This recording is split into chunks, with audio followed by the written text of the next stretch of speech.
جی مفتی صاحب، ایک تو اسی موضوع سے متعلق پچھلی مرتبہ بات ہو رہی تھی، اس پہ اگر کچھ وضاحت ہو جائے کہ جو عرفان نظری کے اوپر جیسے آپ نے پچھلے ہفتے ایکسپلین کیا تھا، تو اس میں جو اس کے انکار کرنے والے جو حضرات ہیں وہ جیسے میرا سوال یہ تھا کہ وہ آج کے جو نئے دور جو معتزلہ جو ہے وہ اس کو جو چیز عقل میں نہیں آتی، تو جو عرفان نظری کا جو انکار ہے وہ آج کے دور میں بھی جو ہو رہا ہے، تو معتزلہ کے دور میں بھی غالباً اسی طرح کی چیز تھی کہ جو چیز عقل میں نہیں آ رہی اس کو رد کر دیا جائے۔ فلاسفہ میں تھا، اور فلسفہ جب اسلام میں داخل ہوا تو اس نے لوگوں کے ذہن میں کانٹے فصل لگا دی۔ ہمارے بچے جب فزکس اور کیمسٹری اور یہ سائنس کے علوم پڑھتے ہیں تو آہستہ آہستہ دماغ ایسا بنتا چلا جاتا ہے کہ ایکشن اور ری ایکشن، کاز اور ریزلٹ۔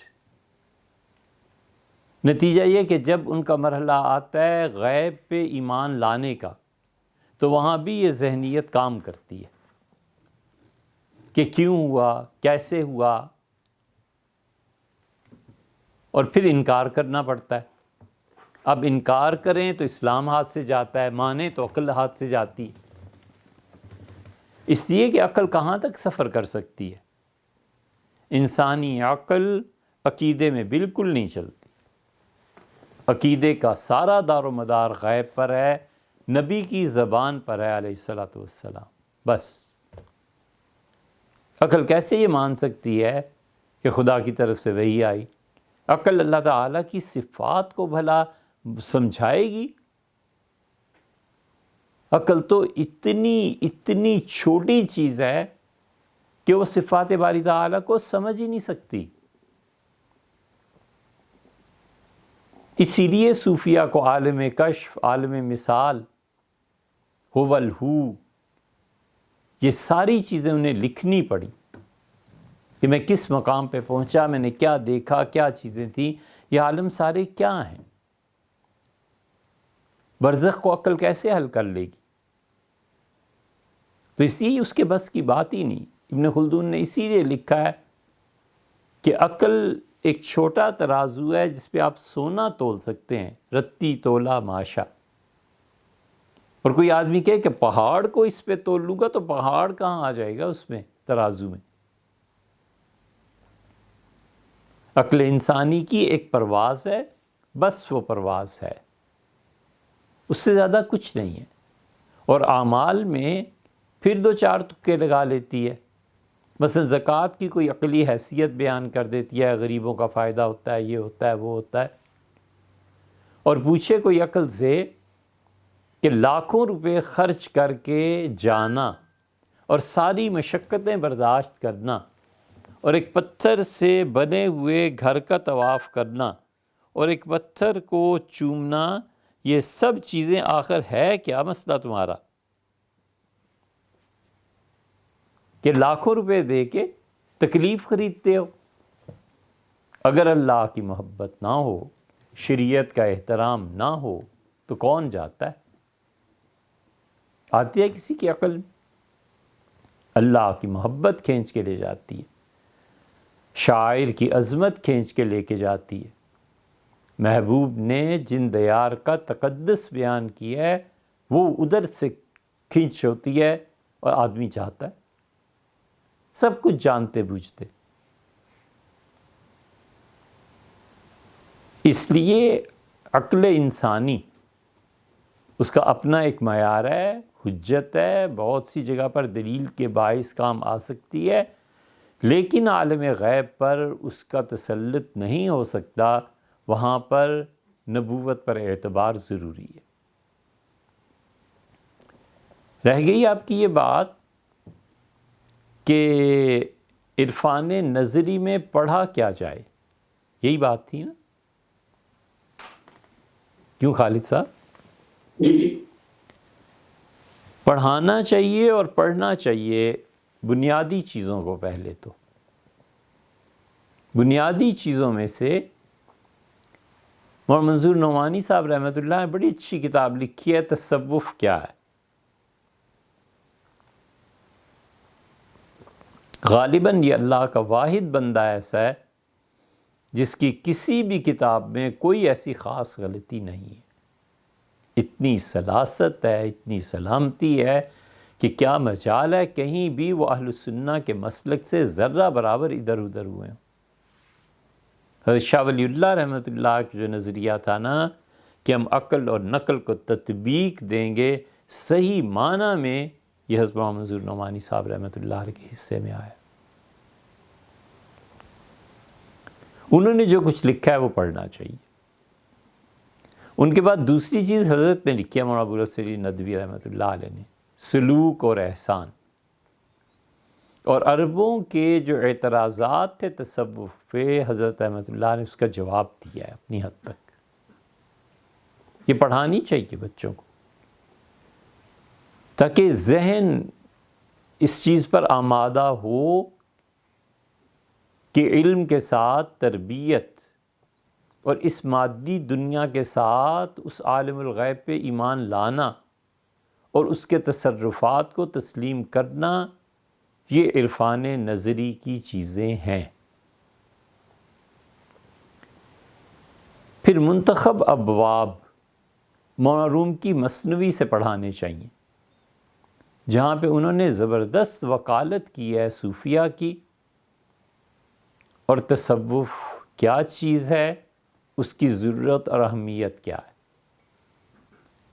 پھر حضرت شہاب الدین سہروردی رحمۃ اللہ علیہ، ان کے عوارف المعارف میں ایسی چیزیں مل جائیں گی، اور کمال ہے حضرت مجدد الفسانی سرہندی رحمۃ اللہ علیہ کے مکتوبات شریف میں حضرت اتنے بڑے آدمی ہیں، کئی جگہ پہ یعنی اتنی عظمت ہے ان کی کہ بالکل بلا تکلف لکھتے ہیں کہ فقیر کو اتنی بات معلوم تھی، اب فقیر کہتا ہے کہ وہ جو بات میں نے پہلے لکھی تھی وہ ٹھیک نہیں ہے، اب میں اس مقام پر پہنچا ہوں، اس کو دیکھ رہا ہوں، اس کو سن رہا ہوں، تو دیکھو اب یہ نظریہ ایسے ہے۔ اور پوری توانائی، جوانی اور شدید غیرت ہے اہل سنہ کے مسلک پہ۔ اسی لیے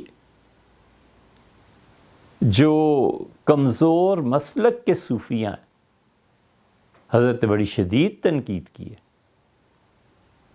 شاہ ولی اللہ رحمۃ اللہ علیہ کی منتخب عبارات پڑھانی چاہیے۔ شاہ صاحب رحمۃ اللہ نے تصوف کا دفاع کیا ہے، اور شاہ صاحب رحمۃ اللہ علیہ، یہ ایک بظاہر چھوٹی سی بات ہے، یہ شاہ ولی اللہ، اور ان کو نکال دیں آپ اپنی پوری ہسٹری سے، رہ کیا جاتا ہے؟ ہیروں کو مٹھی کھول کے پھینک دینا ہے۔ شاہ صاحب رحمۃ اللہ نے لکھا ہے کہ میں نے تہجد پڑھی اور میں بیٹھا ہوا تھا، یہ اب ان کی عرفان عملی کے نتیجہ ہے، یہ عرفان نظری۔ تو مجھے پوری دنیا دکھائی گئی جیسے ہتھیلی ہوتی ہے، اور مجھے بتایا گیا کہ اس وقت یہ پوری امت جو زندہ ہے اور اس کی حرارت ہے، یہ دل ہیں جو اللہ کے چنے ہوئے ہیں۔ تو ایک بہت قوت سے دیا جل رہا تھا، تو میں نے پوچھا یہ کون ہے؟ ان کا یہ دلی ہندوستان کے ایک بزرگ ہیں۔ میں حیران ہوا کہ دہلی ہمارا شہر، یہاں کون ایسا ہے؟ تو فرشتوں نے کہا کہ یہ آپ کے حضرت مرزا مظہر جان جانا رحمۃ اللہ علیہ کا دل ہے۔ شاہ صاحب نے لکھا ہے انہیں خط ایک، اور اس خط میں لکھتے ہیں قیم طریقہ احمدیہ، احمدیت کے طریقے کو قائم رکھنے والے۔ اس سے جان تھوڑی چھٹتی ہے کسی کی، وہی قیم جو شاہ ولی اللہ رحمۃ اللہ نے لکھا ہے۔ جماعت اسلامی میں آ جائیے تو اقامت دین کیا ہے، امیر کا تصور کیا ہے، امیر کی اطاعت کیا ہے۔ مولانا امین حسن اصلاحی اور مولانا مودودی صاحب کی خط و کتابت آپ پڑھیے جو اس وقت ہوئی تھی کہ جو امیر جماعت ہوتا ہے اس کے اختیارات کتنے ہیں؟ مولانا نے پوری شدت سے اس چیز کا اظہار فرمایا کہ امیر کی اطاعت واجب ہے، میں جماعت اسلامی کا امیر ہوں، میری اطاعت تم پہ واجب ہے۔ اتنا تو مبالغہ صوفیہ نہیں کرتے جو مولانا کی تحریرات میں ہے، پڑھ کے دیکھ لینا چاہیے۔ وہی ڈسپلن اور یہ چیزیں ڈاکٹر اسرار صاحب،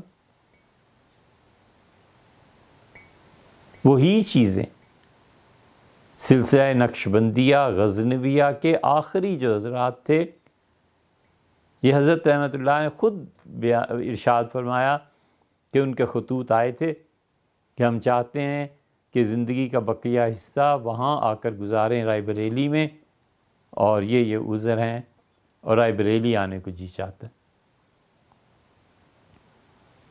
یہ سب تصوفی کی چیزیں، اس لیے آپ اس کا متبادل لا دیں، کیا ہے؟ کچھ نہیں ہے، پوری امت سے ہاتھ دھونا ہے۔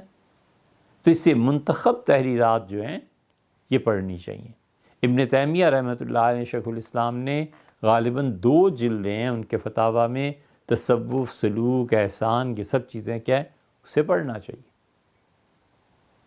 کہ اللہ کا ذکر ہے، اللہ کی یاد ہے، اللہ تعالیٰ کے ساتھ تنہائی ہے، خدا کے ساتھ گفتگو ہے، اللہ پہ اعتماد ہے، بھروسہ ہے، اس کی رحمت کا یقین ہے، اپنے آپ کو اس کے حوالے کرنا ہے، اپنی دنیا اور آخرت دونوں جہان اس کے حوالے کر کے انتظار کرنا ہے۔ یہ ساری دولتیں دل کی، یہ صوفیہ ہی بتاتے ہیں۔ تو اسی یہ پورا نصاب ہونا چاہیے، لیکن ظاہر ہے کہ ہوگا نہیں، نہ وہ بچے ہیں، نہ تعلیمی ادارے ہیں، نہ اسباب اور وسائل ہیں۔ بات اتنی سی ہے کہ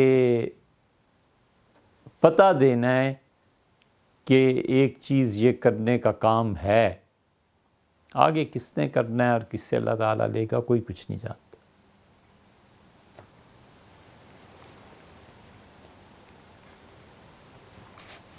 خزانے کی نشاندہی کرنی ہے،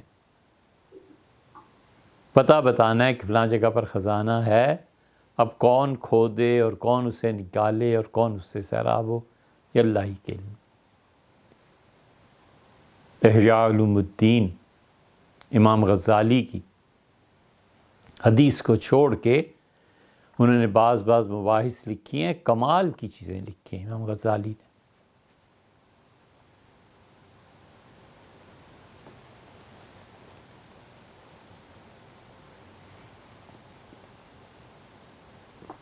یہ سب سن کے دل کو لگایا ہے ناسے، نئی بات آپ کیا فرما رہے ہیں؟